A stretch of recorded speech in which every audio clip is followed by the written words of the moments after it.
Imaging bone tumors number 3. These lesions are showing osteolysis, well defined.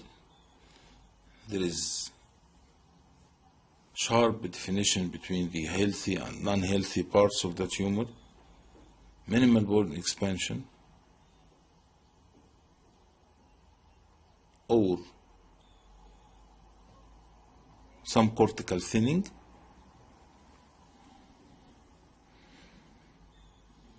Again, it is eccentric, but reaching the articular surface. This is the main point that can differentiate this type of tumor from the aneurysmal bone cyst, which is limited by the epiphyseal plate. So this is giant cell tumor. We have more than one stage or one grade, starting from those keeping benign features up to those keeping or tending to have malignant features, and that's why this type of tumor is called a locally malignant one. That means that if removed, it may recur. Here is the vasculature of such a tumor. There is some vasculature, blood pooling, neovasculature. Here is another tumor seen at the proximal tibia, reaching to the articular surface and causing some expansion with cortical thinning. Another one reaching the articular surface of the tibia. Again, it's eccentric, cortical thinning, lytic lesion, limited by the articular surface. And on the left one, there is the image of after treatment.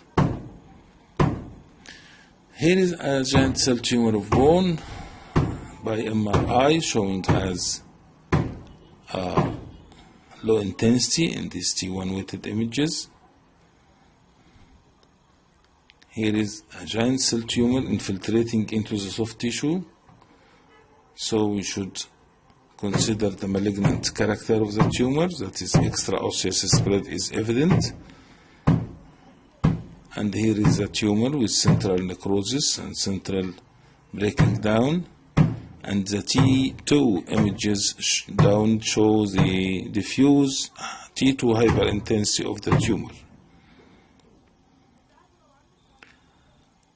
So collectively, if we want to gather all together, we have the phygnomachic, famous one, phygnomachic, the fibrous dysplasia, enchondroma, giant cell tumor, non-ossifying, osteoblastoma. But myeloma, we should remove it from here because it's included due to being punched out. But it's not included because it is benign lesions, and so on. Now coming to the osteosarcoma. Osteosarcoma is usually a high-grade tumor occurring again around the knee and in teenagers. So we have the famous statement that it is involving the metaphysis, in extending within the medulla, but soon perforates the cortex and raise the periosteum to form the Codmans and the sun rays. This statement collectively describe what an osteosarcoma is doing. It is something extending into the medulla, perforating the cortex, raising the periosteum to form the Codman and the sun ray. Sun rays are due to calcification along stretched vessels, while Codman triangle is due to interruption of the cortex. We have the rule of 90, which means that 90% in the distal femur, 90% is metaphyseal, and 90% before the age of 20 or around the 20s. 50% of these osteogenic sarcoma are osteoblastic, while 25% contain chondroid tissue and 25% contain fibroblastic tissue, and some will show blood-borne metastasis into the lung or something like that. And sometimes if sent to the lung, it will keep the same features of being bone forming. It can be primary, it can be secondary. Secondary to patches in chondroma, osteochondroma, chronic osteomyelitis, irradiation, fibrous dysplasia, osteopetrosis, bone infarction. All of these lesions can be complicated by osteosarcoma. We have the conventional type, or what we call the osteogenic osteosarcoma, and this is occur in 80% of cases. And we have a telangiectatic type, which is mainly vascular, high grade, very active, 5% of cases. Usually the matrix is less. It can occur in the mandible and maxilla, and is called ganthic.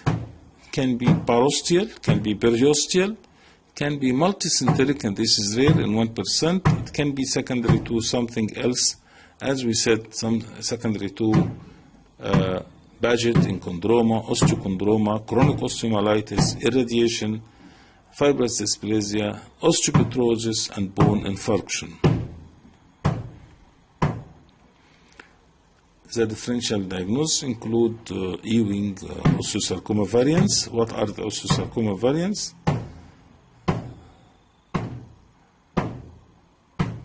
Also, the differential include the giant cell, the osteoblastoma, the osteomyelitis.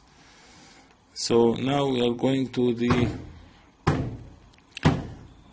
demonstrate some images for osteosarcoma. This one is showing the sunray appearance. This one is showing the Codman triangle, and is showing the extraosseous spread of the mass, and is showing also the inhomogeneous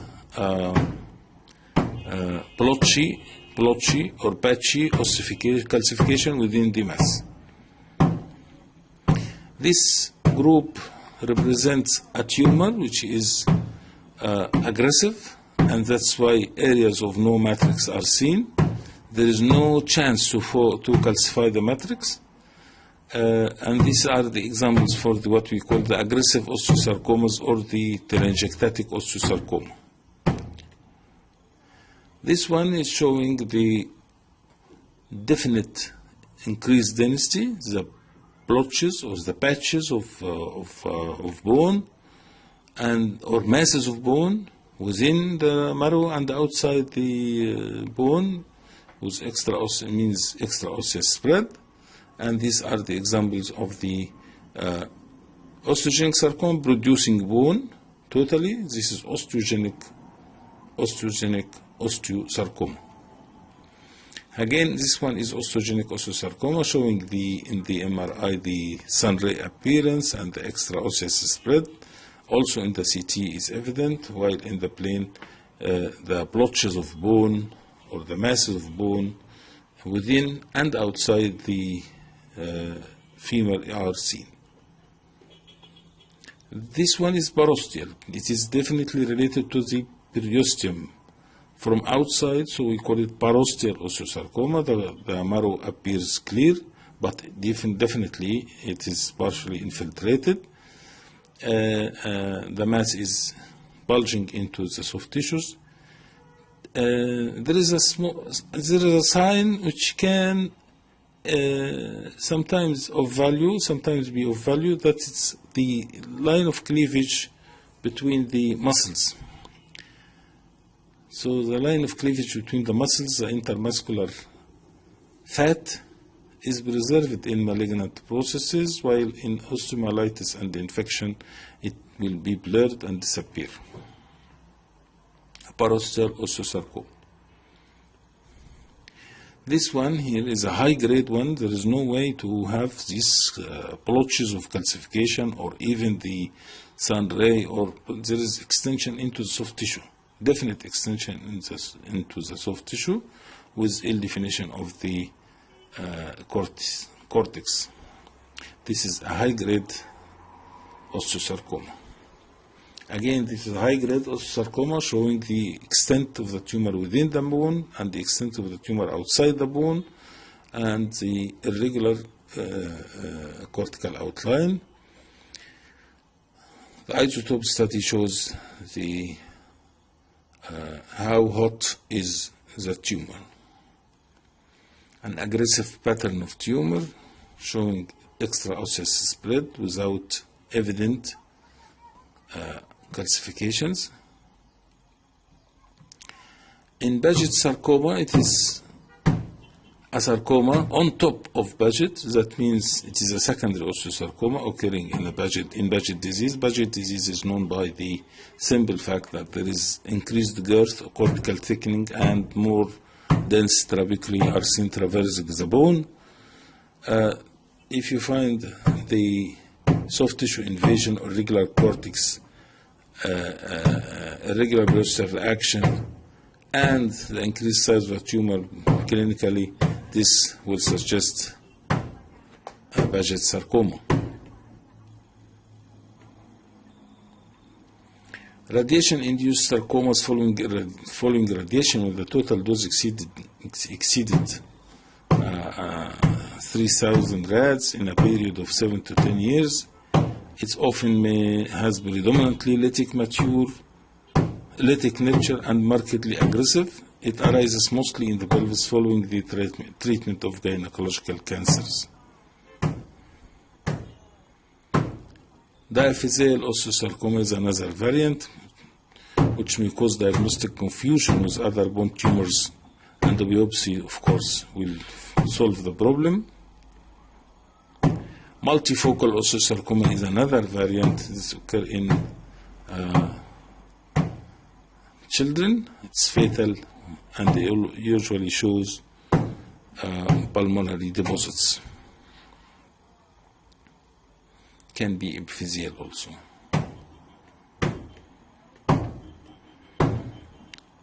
Now, chondrosarcoma is half the incidence of osteosarcoma. Chondrosarcoma means a change in chondroma, change in the nature of the chondroma with cortical outline destruction or extraosseous spread or ill definition of the margin, the appearance of the aggressive periosteal action. All of this indicates that chondrosarcoma is going on. As you see, the appearances are similar to chondroma, but there is no well definition of the margin in both, and even the MRI is not able to differentiate, and that's why we are treating such things seriously. Chondroma and chondrosarcoma have similarities, and search for malignant characters. The malignant characters include loss of definition of the margin, loss of sclerosis, and extraosseous spread, and the appearance of aggressive types of periosteal action, irregularity of the cortex, shaggy outline, something like that, will give the diagnosis of, or will point to the diagnosis of malignant formation or chondrosarcoma. Chondrosarcoma is usually secondary. Most of the cases are secondary, but it can occur as a primary in some parts, like ribs, like pelvis. Ribs and pelvis are the most common sites for primary chondrosarcoma. It's secondary on top of Ollier, Nafushi, and multiple osteochondromatosis. For example, on that one on the right, you can find that one of the osteochondroma is getting irregular, showing soft tissue scattered calcification and irregularity of the bone compared to the other exostosis above. Soft tissue thickening and the involvement of the with calcification is sign of secondary change, and the other two, CT and MRI, are showing the soft tissue involvement around the tumor. The cartilage cap is changing into chondrosarcoma. Flaky calcification within the soft tissue means that there is extra-osseous spread. This extra-osseous spread denotes malignancy. So this is a chondrosarcoma of the calcaneum. Chondrosarcoma of the rib, showing the flex, the rings, the arcs, and the mottling within a large soft tissue mass. Chondrosarcoma. Chondrosarcoma of the iliac bone, showing soft tissue extension, seen in MRI as T2 hyperintense masses. Both are in the plane, and CT and the MRI are showing calcifications, dense in the CT and hypointense in the MRI, and these are characteristic of the chondroid matrix calcification of chondrosarcoma. Chondrosarcoma within the skull tables, again, if you see what is there inside, you will find mottling. Mottling within the skull indicate chondrogenic or chondroid matrix, and this is another chondrosarcoma. The iliac bone showing big sun rays and showing mottling calcification inside, and the MRI show high T2 masses with low septa of sun rays calcifications seen traversing within these lobulations. Lobulations are seen on either side, into the pelvis and outside into the subcutaneous tissues. Another case of a large defect in the iliac bone which could hardly see any calcification within. This means an aggressive pattern of tumor. Of course, in an old, if you see such an appearance, you should put the possibilities of being chondrosarcoma or deposit. While in a baby, if you see such a thing, you put eosinophilic granuloma and Ewing sarcoma. This is an expanding marrow tumor. That means it is coming from within. It could be a deposit, it could be chondrosarcoma, but deposits usually does not expand bones except if they are odd. Odd deposits are seen usually in the periphery, hands and feet, and appendicular skeleton, and usually result of thyroid and hypernephroma. They are usually expansile lesions, and that's why they are odd in size and odd in shape. That means that most of the deposits are not expansile. Most of the deposits are not expansile.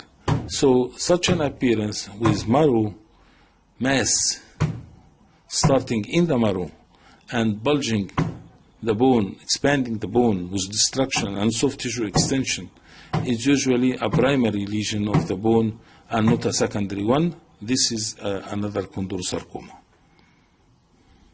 The aggressiveness and the rapid growth does not give a chance to calcification. Thank you.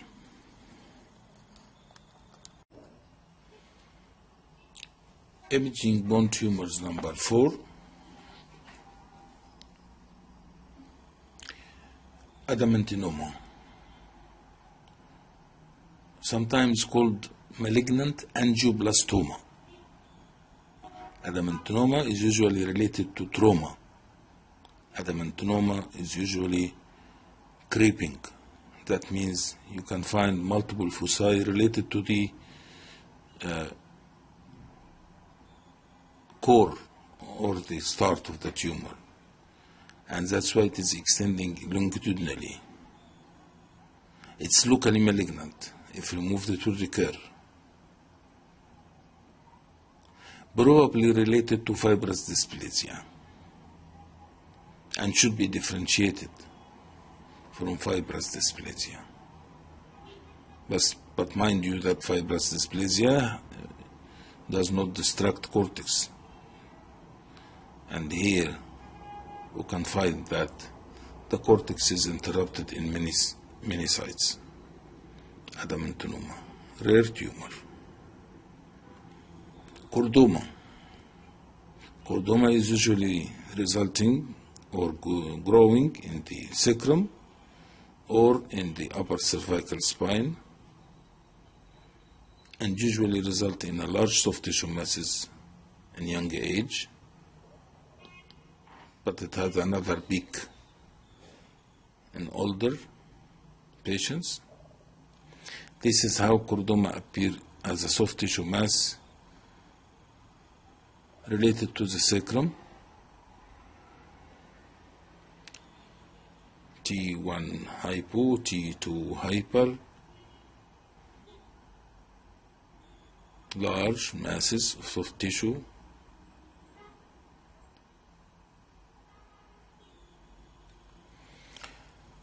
This is a plasmacytoma or a single myeloma.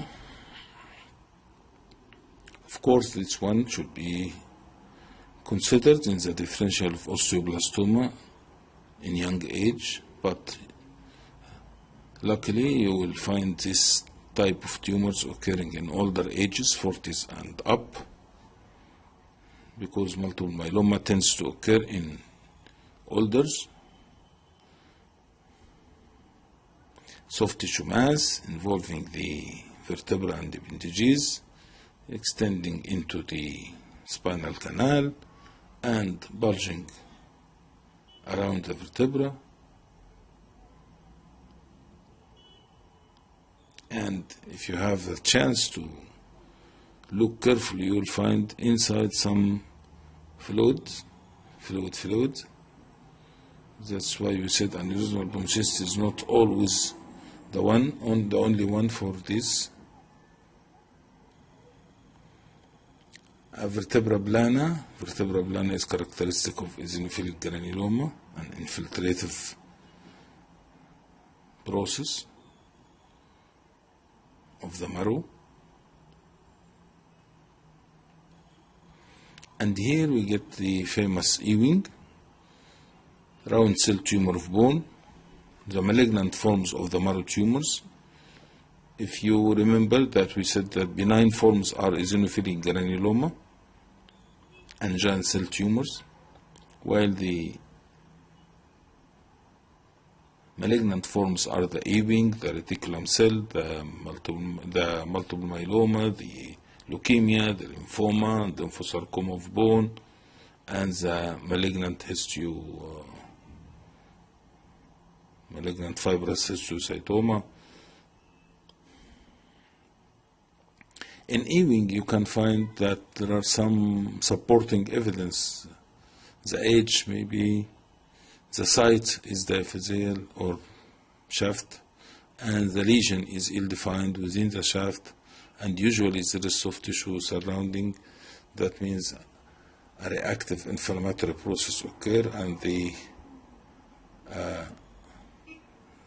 this gives similarity between Ewing and osteomyelitis.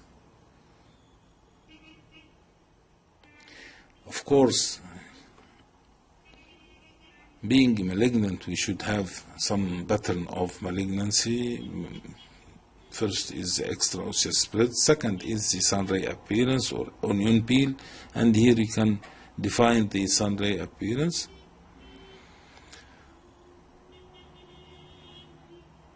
And the ill definition of the margin, of course. Another case of Ewing sarcoma with extension into the surrounding soft tissue. Here on the left it is involving most of the shaft. Here the MRI above is showing marrow involvement, and in the isotope it is the marrow appearing hot, while in CT there is something abnormal, in MRI on the left, on the right down, the marrow is infiltrated.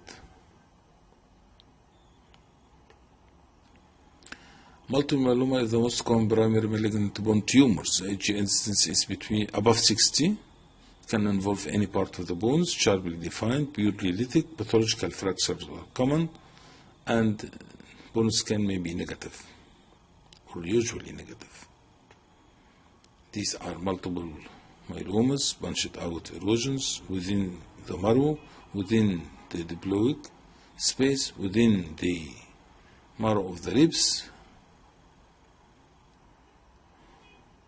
and in the vertebrae it appears as if mottled due to multiple punched out erosions. Of course, there is some similarity between this appearance and the appearance in breast cancer, diffuse involvement, and this is osteoplasma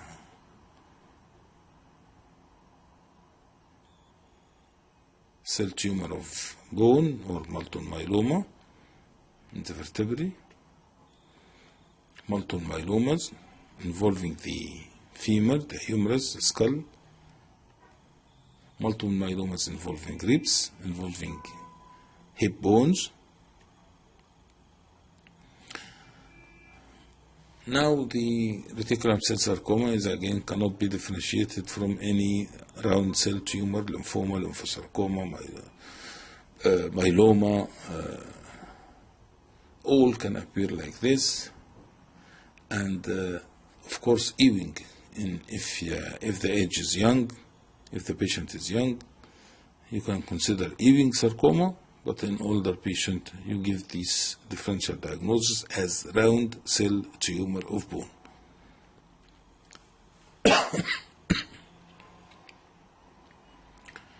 A fibrosarcoma can give rise to such an appearance, but any any malignant tumor can give the same, with the sun ray, with the extraosseous spread, and the cortical destruction in definition of the outline.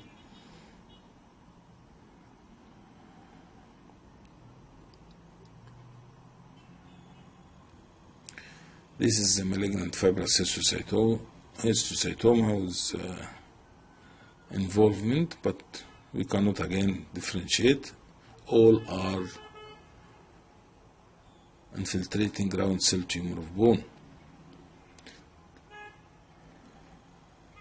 Similar lesion.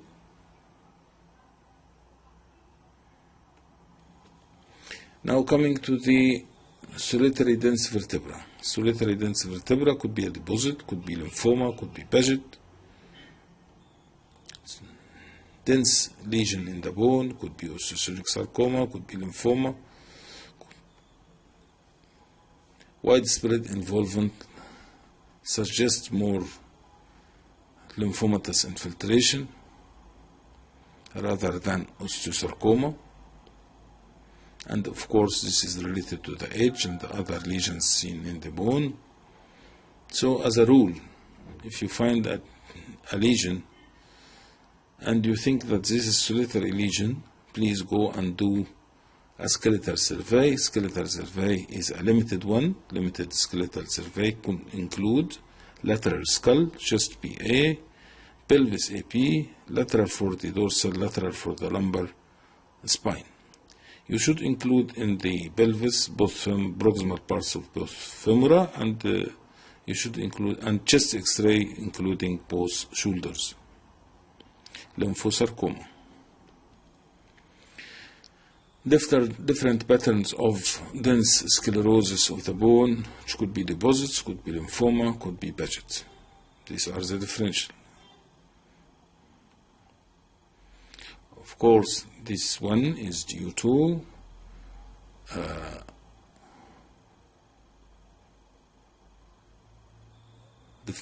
the differential here is deposit, chondrosarcoma, and lymphosarcoma of the bone, or any round cell tumor of the bone. But we should consider deposits which are expanding the bone. Chondrosarcoma is a first possibility, deposits is a second possibility, and lymphoma is a third possibility. In this image, you will find that there are multiple lesions In a young, still the epiphysis is there, and there is metaphyseal bands of translucency. This is characteristic of leukemia. The presence of transverse bands of lucency at the metaphyses are characteristic of leukemia. Leukemia is again one of the round cell tumor of bone. This is an extensive lesion which could be due to marrow round cell tumor of bone. Leukemia can result in such an appearance. Differential diagnosis of multiple filling defects in the skull. In a young, consider leukemia. In an old, consider multiple myeloma. And in between, you consider also, in addition to the deposits, granulomatous lesions. Tuberculosis and fungus infection can produce the same appearance.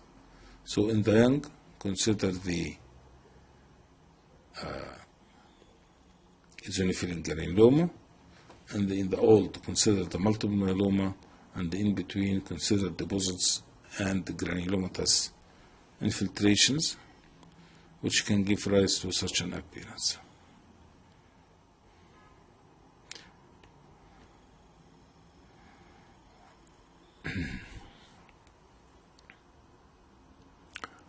Leukemia of the bone in the young, multiple myeloma of the bone in the elderly can give rise to the same appearance.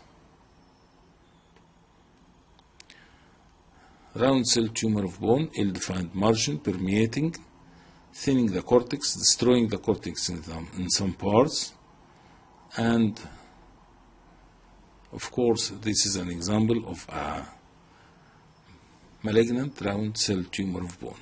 The benign forms, as we said, the eosinophilic granuloma and the giant cell tumor, these are the benign lesions of the marrow, while the malignant lesions of the marrow include the Ewing sarcoma in the young, multiple myeloma in the old, leukemia and lymphoma in age, and of course reticulum cell sarcoma and fibrosarcoma in all ages.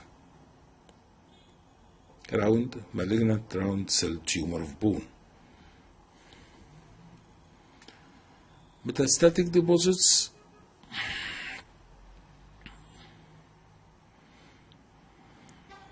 As we said, dense vertebra,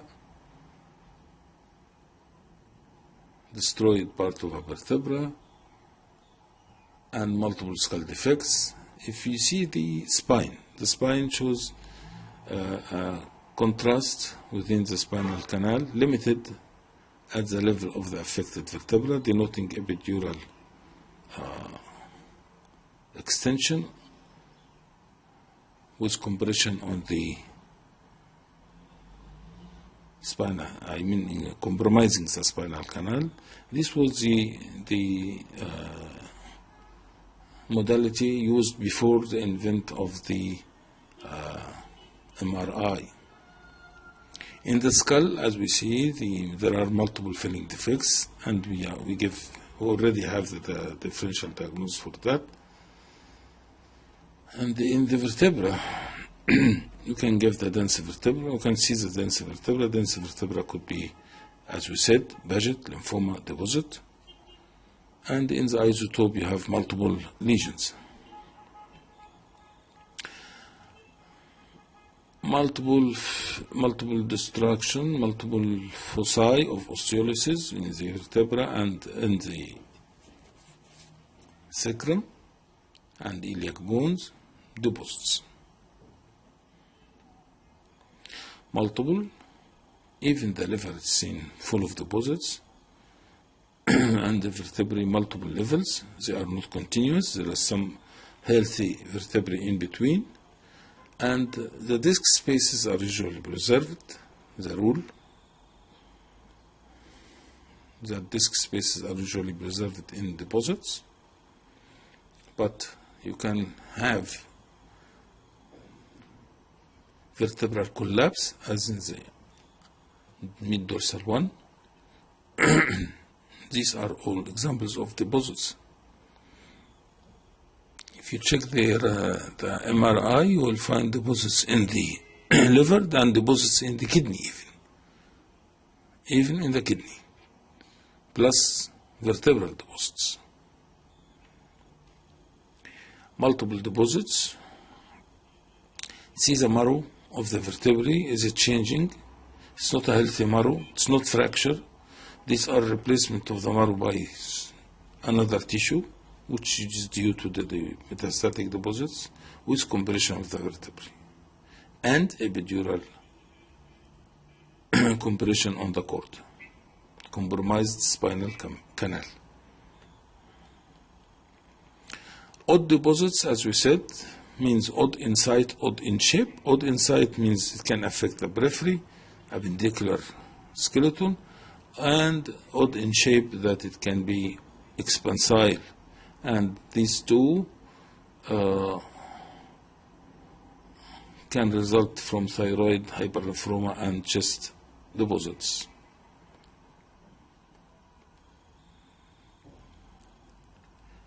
Defective lesion in the osteolysis in the iliac bone. In the young, eosinophilic granuloma. In the old, deposit and the chondrosarcoma. Of course, in the young, if you put another possibility than eosinophilic granuloma, it will be the malignant form of round cell tumor, which is an Ewing sarcoma.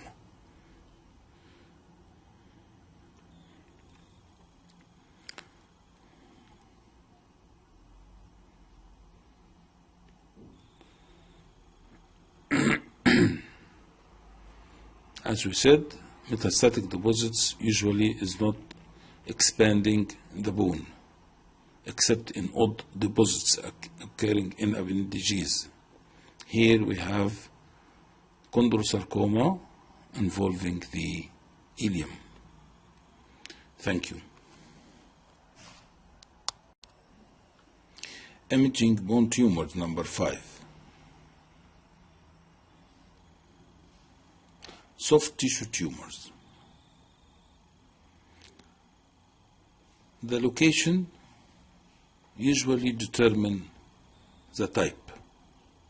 For example, in the neck and chest, it is fibrous tissue, fibromatosis, coli, or elastofibroma.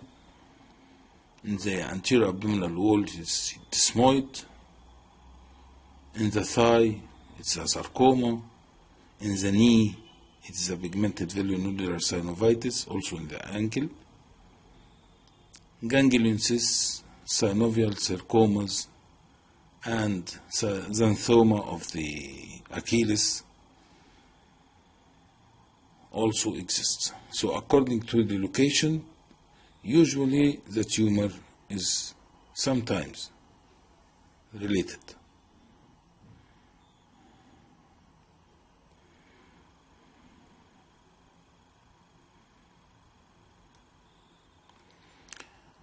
Multiple tumors, consider neurofibromatosis. Multiple soft tissue tumors, consider neurofibromatosis. Multiple lipomas, as in some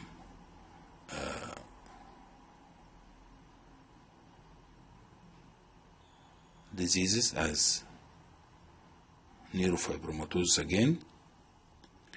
Desmoids may be multiple. Metastasis, skin nodules, as in breast cancer, can give subcutaneous nodules. Angiomas, like incercoid aneurysm. So multiplicity could be neurofibromas and lipomas, as in neurofibromatosis, could be angiomas, as in subcutaneous discoloration of the skin. And desmoids could be multiple, metastases could be multiple. This is the appearance of neurofibromas, multiple neurofibromas. Disappearance of multiple neurofibromas. Multiple neurofibromas occur in neurofibromatosis.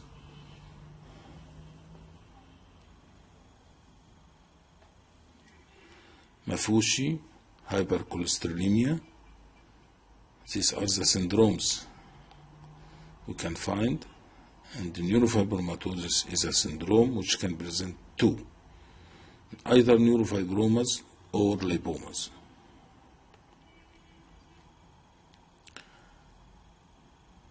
Of course, bright T1 signal is either, as we said before, blood, fat, or melanin. Dark T2 signal could be calcium or flowing blood or hemosiderin.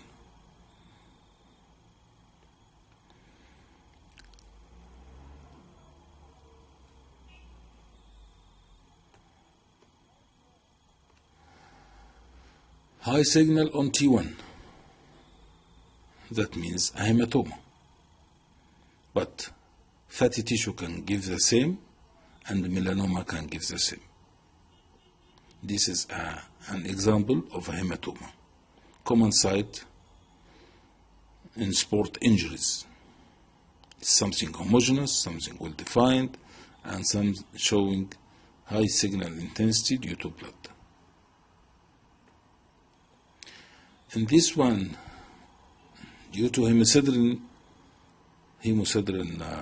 deposition in a lesion which is not involving the joint itself. The joint itself, joint space is clear.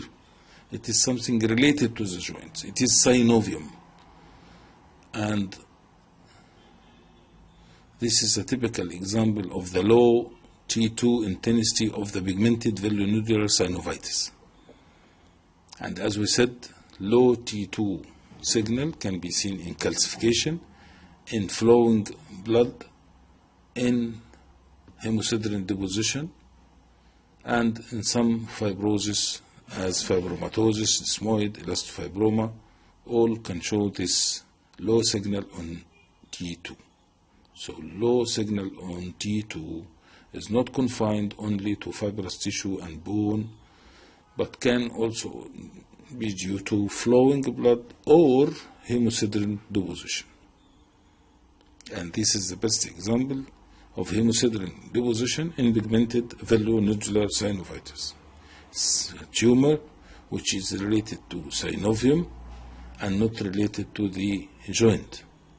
And if you check the image, you will find the masses are seen around anterior and posterior. So it is related to synovium. And being related to synovium, it acts like panas. They make some erosions in the bone. And previously in plain films, we were diagnosing this from the plane as cystic changes on either side of the articular surfaces. That is due to the panas from around the joint trying to eating the bone, producing these small cysts or pseudocysts along the articular surfaces of the opposing parts of the joint.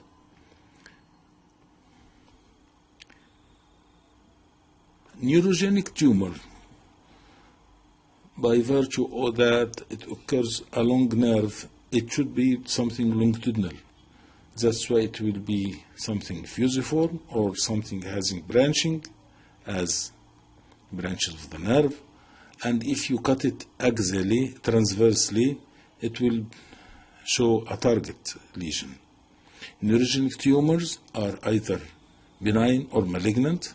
Benign neurogenic tumors are schwannoma and neurofibroma, while malignant neurogenic tumors are what is known as the malignant nerve sheath tumors, malignant nerve sheath tumors. So benign nerve sheath tumors are schwannoma and neurofibroma, while malignant nerve sheath tumors are considered as malignant change of the neurofibroma. All will show something longitudinal, fusiform, maybe branching, and if you cut it transversely, it will appear as a target, something inside, something around. In hemangioma, because it is formed of multiple vessels, it will appear as serpiginous lesion. flow void, and we'll take contrast, show contrast. Tail sign means that there is fibrous band, or as in nodular fasciitis of the plantar aspect of the foot, or fibromatosis coli of the neck. Broccoli-like, if you remember the lipoma arborescens, which is proliferating lipomatous tissue within the joint synovium, it's called broccoli-like or lipoma arborescens. It could be appearing in grapes as if mottling, as in cavernous hemangioma. This is the branch, the morphology reflecting the tissue. Now, in this one, we have a neurogenic tumor, which is neuroma with perineural fibrosis. And here, perineural fibrosis results in something insinuating between the phalanges of the metatarsals, and between phalanges and metatarsals, and it will appear like T2 hyperintensity surrounding fibrous tissue, nerve tissue, which appear as low intensity. Of course, we said about neurogenic tumors that it is fusiform, targeted, fascicles, split fat. Split fat means double layer, and associated with muscle atrophy. A schwannoma is eccentric, a neurofibroma is a central tumor. Malignant peripheral nerve sheath tumor are malignant neurofibroma which change into malignancy, because this type of tumor, which is a malignant peripheral nerve sheath tumor, are almost always secondary to a pre-existing neurofibromatosis. And as we said, neurofibroma is a central tumor, that means involving the nerve tissue. Schwannoma is involving the neurolemma, and that's sometimes called neurolemmoma. And all should be, will be fusiform in shape, and if cut transverse, it is targeted, and appear as bands, as fasciculations, and may displace fat, and this is called split fat sign, and cause atrophy of the muscles because it is nerve. It's a nerve tumor. This one is Morton neuroma, showing insinuation between the phalanges and surrounding a nerve. That's what we call perineural fibrosis. This is an example of a band in the hand, band of fibrous tissue in the hand, related to the sheath tendon, the tendon sheath. It's called fibrolipohamartoma.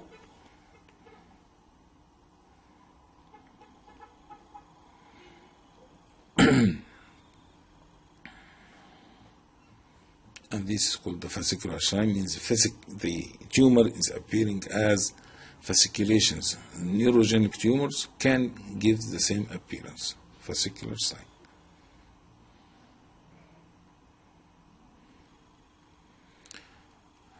Schwannoma, T1 low, T2 hyper, and this is a transverse, but if you follow the coronal or sagittal, you will find a fusiform lesion. Now, the soft tissue tumor is benign when it is not enhancing or showing late diffuse enhancing, while a malignant soft tissue tumor is considered malignant when there is initial enhancement at the periphery. In lipoma, which is the most common soft tissue tumor, if it is superficial under the skin, showing no septa and smaller than 5 centimeter, it is usually benign. If it is deep to the muscles, thick with nodular septa, more than 5 centimeter in diameter and showing enhancement, it is a malignant process. So, soft tissue tumors you can predict whether benign or malignant according to the degree of enhancement, and when it starts to show enhancement. And in lipomatous tumor, adding to this is the location, whether superficial in benign, deep in malignant, size more than 5 centimeter in malignant, less than 5 centimeter in benign, and the presence of septa in malignant, absence of septa, or being very thin in benign lesions.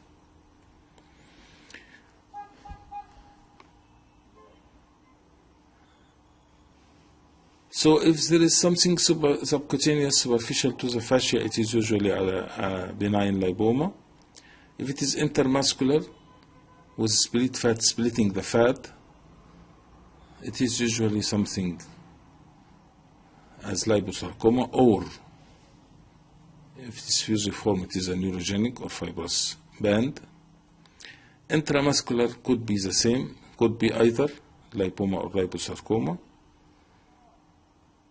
Juxta-articular is usually in pigmented velonodular and giant cell tumor of tendons,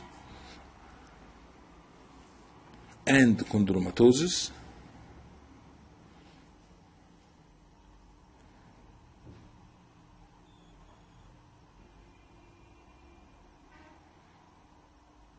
And if it is intra-articular, it is usually a sarcoma, a synovial sarcoma. This one is superficial under the skin, no much septum on the right. This is lipoma, benign, and on the left it is stretching around the muscles. Here there is heterogeneity, there is foci of necrosis, and it is within the muscles. Muscles are surrounding from medial, from anterior and posterior, medial and lateral. So this is a liposarcoma.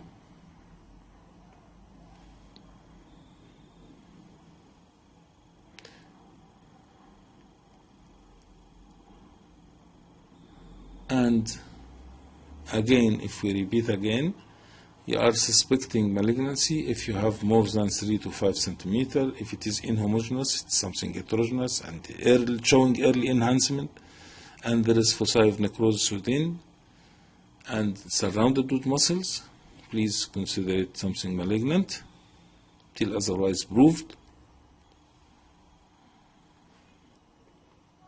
Like that. One.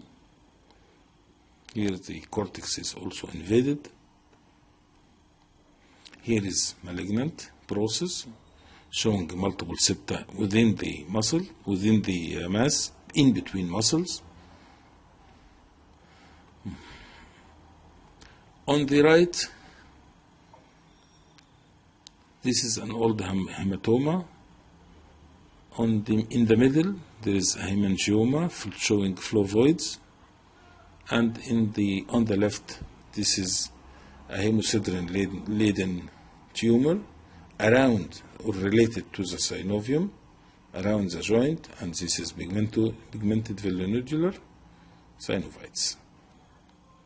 Angiomatous lesions, hemangioma in children, you might find the serpentine vessels, you might find philobuli.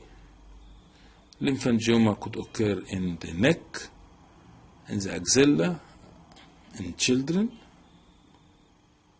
or what we call cystic hygroma. And angiomatosis is something showing diffuse infiltration. So what it is, this is a mass showing flavoid foci, and it is reaching to the skin, connected to the subcutaneous tissue. This is a hemangioma. This is calcification within hemangioma.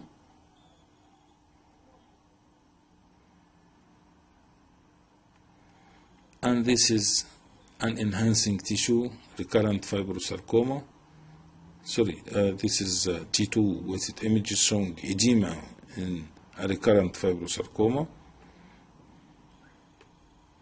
And again, another recurrent sarcoma but showing enhancement. And this is a soft tissue tumor in the arm. Thank you.